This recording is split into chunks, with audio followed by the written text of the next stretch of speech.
Just hit. Now, is there going to be like a testing 1, 2, 3? He's recording them too. I don't know. Are we on or do we? I have no idea. Yeah, we're on, man. Are we on? Uh-huh. Are we starting? I think we should start. Start right now. Okay. Well, hey everybody, we're Keith and I are back with our second live chat. Seems to me we're starting a little bit early.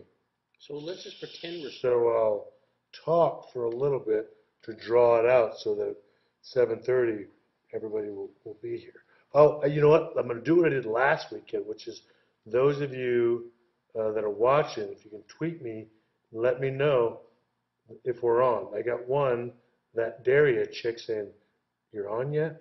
So somebody let me know if you're seeing us. Okay? Why don't you talk for a little bit? Well, I see it. I think it's important, Shawn, that you introduce everyone. Of course, everyone knows you, and a couple of them know I'm Keith, but we have a holiday guest behind us. I think you should introduce him. Yeah.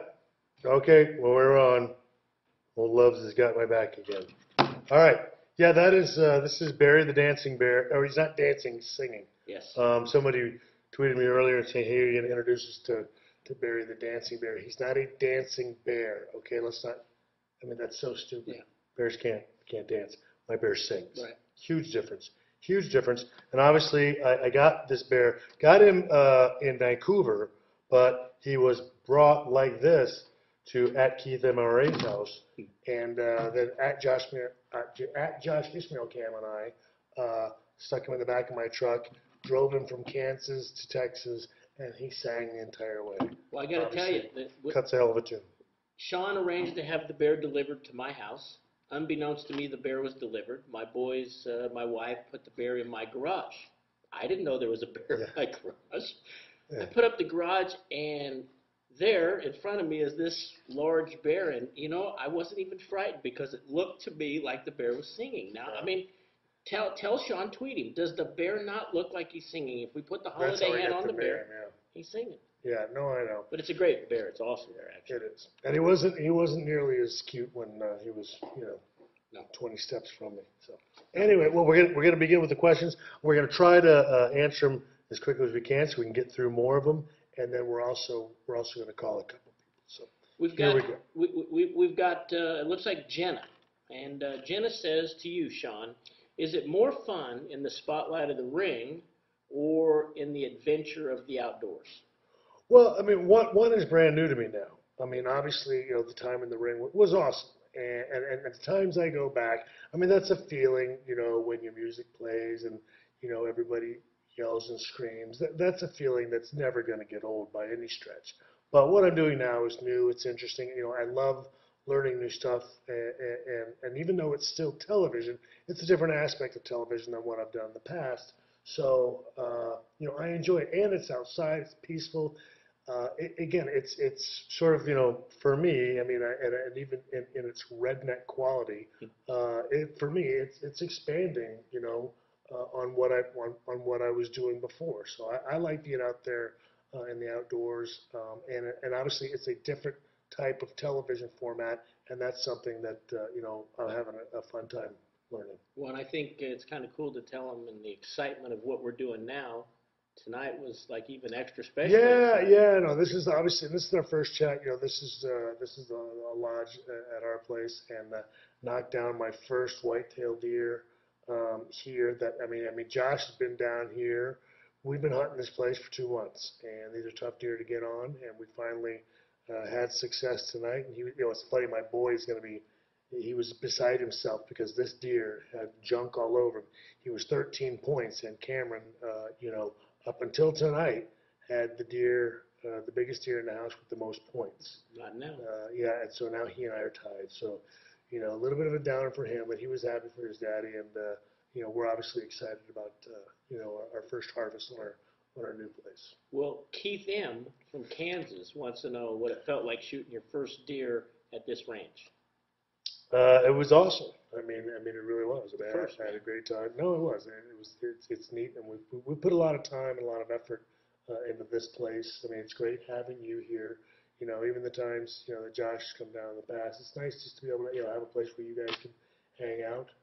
We can be over doing our thing, and then and heck, walking out your front door and going out and hunting, man, you can't beat it. Yeah, beautiful ranch. I mean, it's my first time to this ranch, and unbelievable, man. You guys just, I'm jealous. It's awesome. Awesome. All right. Well, Tanner asks kind of a two-part question. You have a favorite broadhead, and what are our thoughts on mechanicals? I am not a big mechanical guy, but but he's obviously, he's the archer of the two of us. And he's, Keith has, has a ton of knowledge. He's a fun guy. He's a humble guy. He's a funny guy, but he's very knowledgeable about hunting and the ins and outs. I think again, like even tonight, this deer took a step forward as soon as I laid on that trigger on the crossbow. Hit him a little bit far back, but I'm telling you, he didn't go 40 yards. Those Montecs are fabulous broadheads. So for me, the G5 Montecs are pretty sweet broadheads. Well, that's what I'm shooting now too. But I would say that the proper mechanicals, I really don't have anything wrong with it. I don't see anything wrong with them for certain game.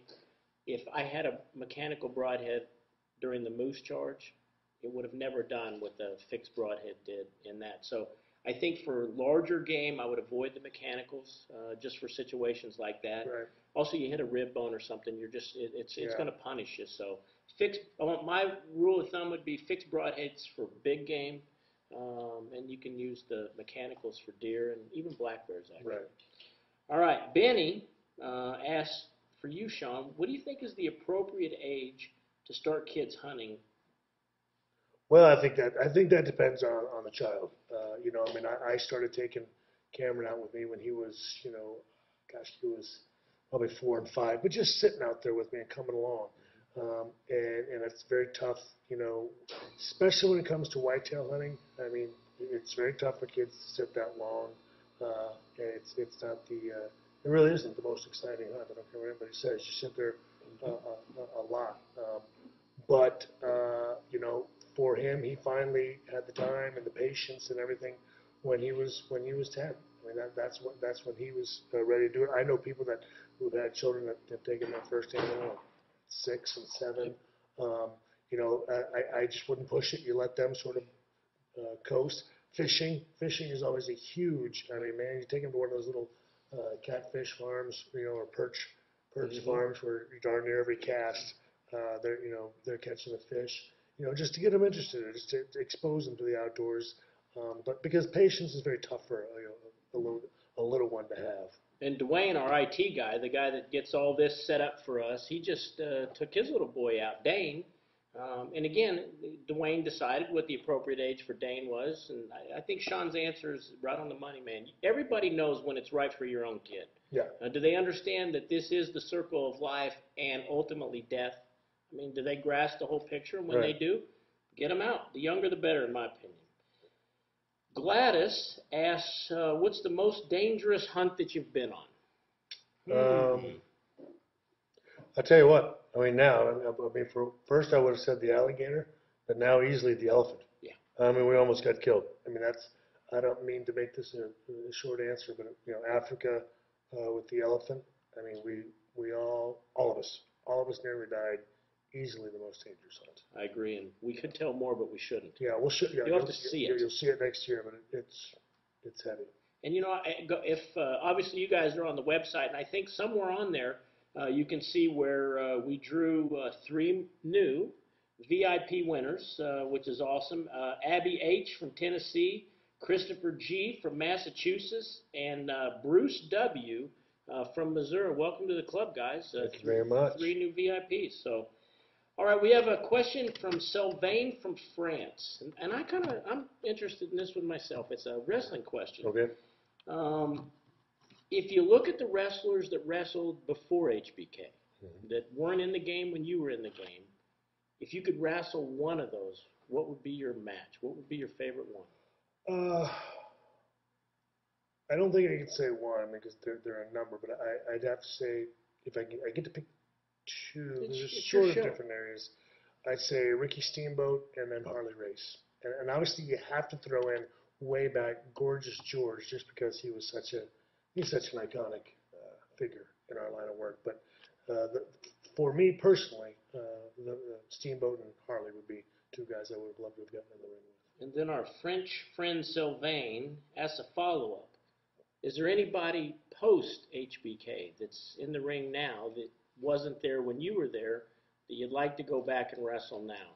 Not anybody that I can think of, and I get that a lot on my Twitter, and I think, again, everybody gets the impression that, like, how come you don't want anything to do with wrestling? It's just, that has nothing to do with it. I mean, if I had some unfinished goals or some things that I wanted to do, I would still be there. I mean, my to-do list, my wish list, and all of that, it is done for me, and it was done, and that's why I decided to step away. That is not to say, that is not to imply in any way, shape, or form there's not some very talented people there. It's just, for me, my interests now are sort of elsewhere, and there isn't anybody that I feel like, boy, I'd love to really try to get in there and run with them. And that is in no way, I don't want that to be implied that I reflects badly on anybody's performing. I mean, I don't watch it enough to really know what's going on or who's doing what. If you did answer that, do you imagine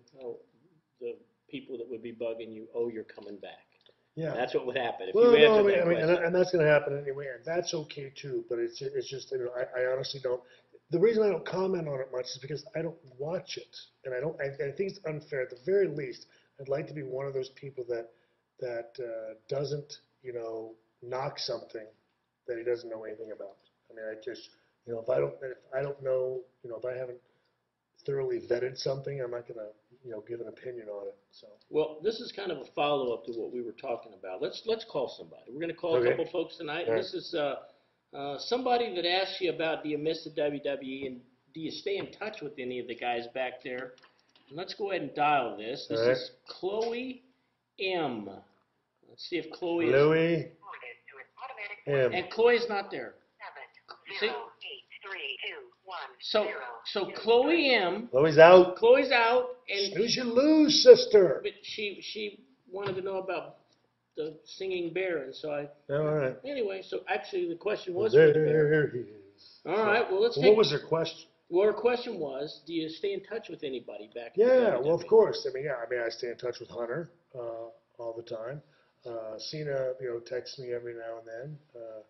Jericho and I text each other back and forth. Brett and I text each other back and forth. I mean, who else? Cole, and Michael Cole, and I know a lot of you don't like him, but Cole's a good guy. Michael Cole stays in touch with me, so that's a couple right off the bat. I mean, yeah, that's about me and Kevin. I mean, gosh, Nash and I, with Hunter and I talk or tweet or text every couple of weeks, so we're always in touch. And we got a ton of questions all on this topic. Who are some of the guests we can expect on the show next year? I have no idea. We're trying. We ask a lot of people. A lot of them say yes, but it's a scheduling thing. The guys in the WWE have an insane schedule. I've done it, so I don't try to make them do anything that they can't do. I mean, we've asked Stone Cold, we've asked JR. I think JR is going to be able to get done. I've talked. I'd like to get Michael P.S.A. He's one of the Freebirds. I mean, he's a guy that I like to talk to. Arn Anderson, I might try fishing with you. So I mean, we're gonna try to set something up during the same week as WrestleMania. And so I don't know how many guys will hunt with us or how many guys will fish with us, but we might have some cameos. And again, I mean, it's the invitation's always there, but again, they have to be able to make time to do it. And you know what? When it comes to, do I want to go hunt with Shawn or do I want to go home and see my family? Sure. I don't blame them if they choose the other. Well, on the topic of family, hi Jeannie, hi Anna. Okay. My two boys are in Vegas this week. So I know, going nuts. Having some fun. So any which way. Mine's over. They're all over there. Which is very nice. And we get a lot of questions about what can they expect with the show this next year, and I'm pretty excited about what's coming out next year. Yeah. Well, again, I think our first year we were really successful, and we're going to try to build on that. I mean, it's just we're going to try to continue to to go on more adventures, but also I